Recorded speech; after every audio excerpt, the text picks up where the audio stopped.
So we're on step 9. Step 9 is the assessment of crowding. We've been talking about handling and temperature and oxygen levels and ammonia nitrite, nitrate, beneficial bacteria, bioseeding, all of that. Most of your test kits are done. So let's talk about crowding. There's a couple things about that. First, crowding in warm water with overfeeding might be the only reason you're losing fish. You could test all your water quality parameters and they could check out okay. But if the oxygen level's low because of warm water and you're overfeeding, which is pushing that, and they're overcrowded, demanding more oxygen than the water can carry, that could be it. But let's look at crowding from a numbers standpoint, and this is going to be hotly debated, but I don't care. This is what I say. And in my videos, that's what matters, right? Anyway, let's look at, for freshwater indoor fish, like a tropical fish tank or whatever, let's look at 1 inch of fish per gallon of water. Somebody that kept neon tetras in a biotope environment with a really low pH, and they were doing a really good job with some water turnover and movement and live plants and all that, could keep twice that many fish, maybe even 3 times that many. But just as a rule of thumb, for the average hobbyist who wants to have some success, 1 inch of fish in a gallon of water for freshwater indoor tropical.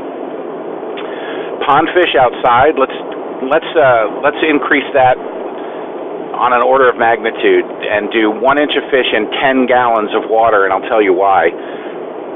If you had a 1,000-gallon facility for your outdoor pond fish and you put 1,000 inches of fish in it, they wouldn't last the afternoon. Just saying. What's the difference? Honestly, I think it has to do with the fact that koi are thick. Most pond fish are thick. 1 inch of koi can weigh a lot in even ounces, even small ones, whereas a 1 inch neon tetra weighs next to nothing. You're measuring it in terms of, like, probably not even grams.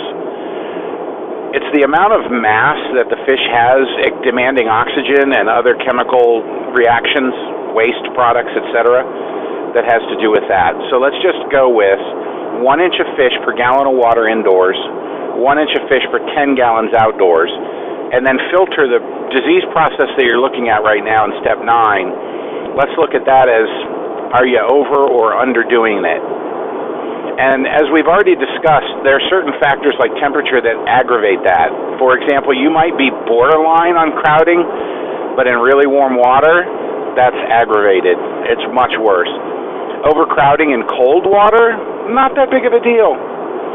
Chronically stressful from the standpoint of fish living one on top of each other, like in a bait shop under refrigeration. Still stressful, but at least possible because your dissolved oxygen isn't a problem in cold water. Overcrowding also affects fish another way, and that is disease transmission. When the fish are all packed together, it's easy for parasites to spread from fish to fish. It's a thing. Dr. Gratzik at the University of Georgia is the grandfather of fish health medicine in the United States, at least, and down in the southeast, except maybe Stotzkopf at North Carolina State, Greg Lubart. Anyway, these guys hold the belief correctly that in sick fish environments, if you're trying to save them, if you can, spread them out.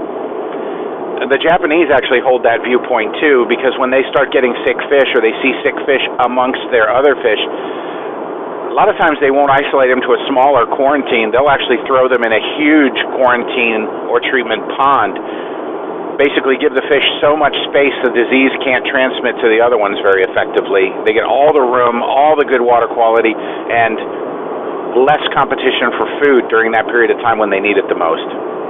So the long and the short of it is, give them space. Don't overcrowd them.